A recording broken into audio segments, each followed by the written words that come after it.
ধ্রুপদ কি বাস্তবেই এতটা মায়াবী? ভ্রাতা অর্জুন, যে কেবল চোখের দেখায় বিশ্বাস করে না, তার দৃষ্টি কখনো ভ্রান্ত হতে পারে না। সর্বোপরি বিজয় হল নিজের ইন্দ্রিয়ের ওপর বিজয় লাভ করা। আমার মতন ইন্দ্রিয় জয় করতে শেখো সহদেব। জীবনে যার কোনো সুখের লালসা নেই, তাকে কেউ পরাজিত করতে পারে না। লাড্ডু খাবেন ভ্রাতা ভীম? লাড্ডু? কোথায় লাড্ডু? তোমার কাছে লাড্ডু আছে? দাও দাও।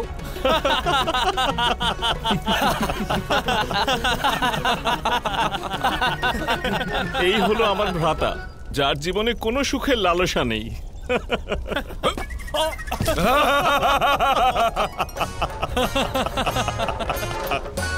আমি লাড্ডু স্পর্শ না করার ব্রত নিয়েছি জ্যেষ্ঠ। লাড্ডুর কথা স্মরণও করব না। না, স্মরণ করলেও লাড্ডু মুখে তুলব না, যতক্ষণ না ধ্রুপদকে পরাজিত করে আপনাকে যুবরাজ পদে বসাতে পারি।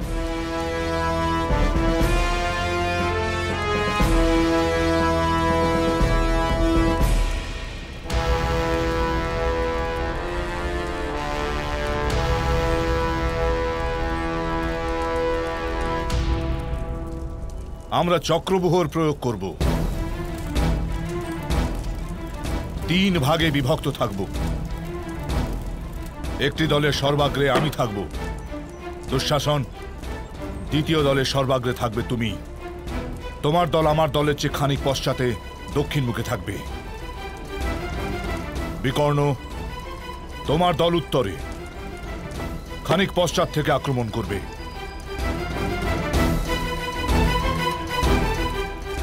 যে কোনো প্রকারের ব্যূহ ভাঙতে গেলে সরব্যূহ সর্বদা কার্যকর হয়। দ্রুপদ অবশ্যই নিজের সৈন্য দলের মধ্যস্থানে থাকবে।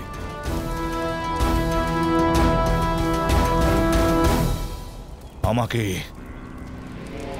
সেইখানে পৌঁছতে হবে।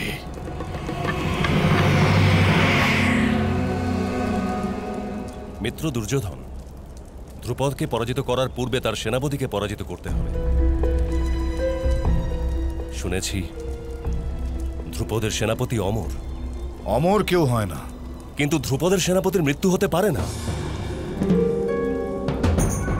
পূর্বজন্মে সে কিছু পণ করেছিল, আর যতক্ষণ তা পূর্ণ না হবে তার মৃত্যু হবে না। আর সেই কারণেই ধ্রুপদ তাকে সেনাপতি নিযুক্ত করেছে। শত্রুরা যতবারই তাকে ভূমির উপর ফেলে দিক, সে বারবার উঠে দাঁড়ায়। আর এই অলৌকিক ঘটনা দেখে শত্রু ভয় পেয়ে পলায়ন করে। মিত্র, যদি ওকে পাশাস্ত্র দ্বারা বেঁধে ফেলা যায়, তাহলে ধ্রুপদকে পরাজিত করা অসম্ভব হবে না।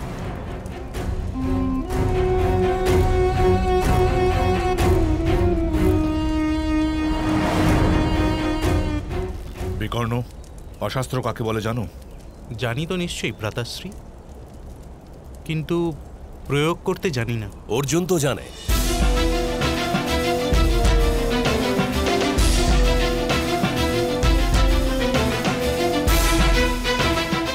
অর্জুনের সাহায্যে যদি আমি এই যুদ্ধে বিজয়ী হই, তবে তা পরাজয়ের সমান মিত্র।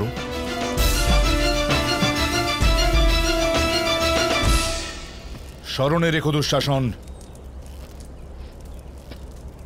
যে কোনো পরিস্থিতিতে দ্রুপদের পরাজয় যেন আমার হাতে, শুধু আমার হাতেই হয়। এটা অত্যন্ত প্রয়োজন। কিন্তু এ কেমন করে হবে মিত্র? যুধিষ্ঠির তো জ্যেষ্ঠতম, তোমার সেনার সেনাপতিও সেই হবে। তার পরিকল্পনায় তোমাকে যুদ্ধ করতে হবে। অর্থাৎ যে কোনো পরিস্থিতিতে বিজয় যুধিষ্ঠিরেরই হবে।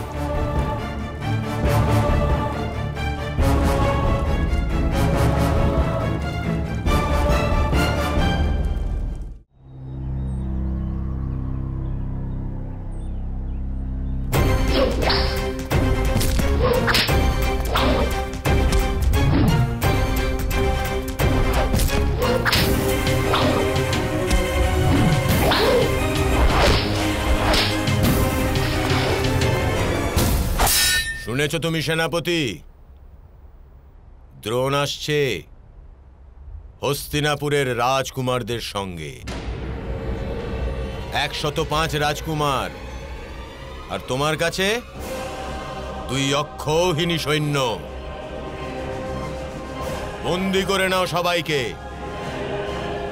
ভীষ্ম আসবে ওদের রক্ষা করতে। তোমার জীবন কার্য পূর্ণ হবে, আর হস্তিনাপুরে পাঞ্চালের ধ্বজা আন্দোলিত হবে।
আমি হস্তিনাপুরের সিংহাসনের প্রতিনিধি রূপে এখানে এসেছি আমাদের যুবরাজ বিচিত্রবীর্যের জন্য আপনার কন্যাদের দান প্রার্থনায়।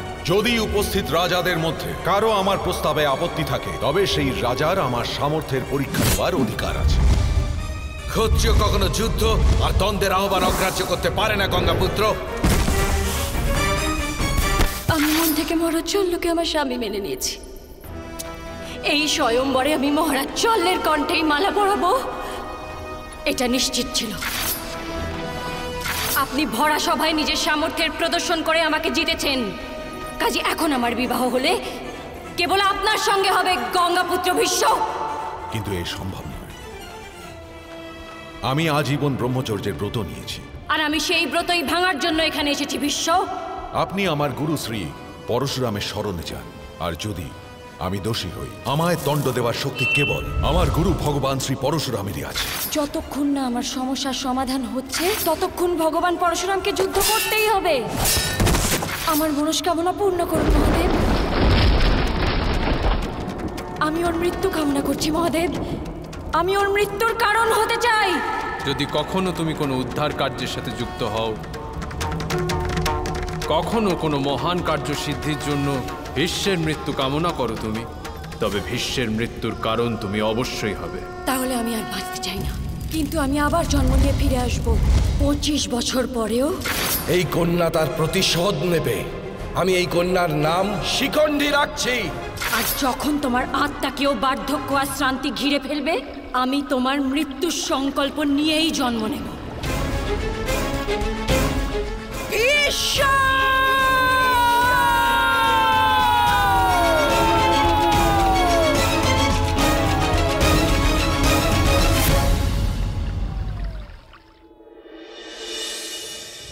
আমার এই যুদ্ধে আপনার অথবা আপনার ভ্রাতাদের সাহায্যের কোনো প্রয়োজন নেই। ধ্রুপদের চক্রব্যূহ, ধ্রুপদের চক্রব্যূহ। এখানে তো কেবল 100 রাজকুমার আছে। আর 5 জন কোথায়?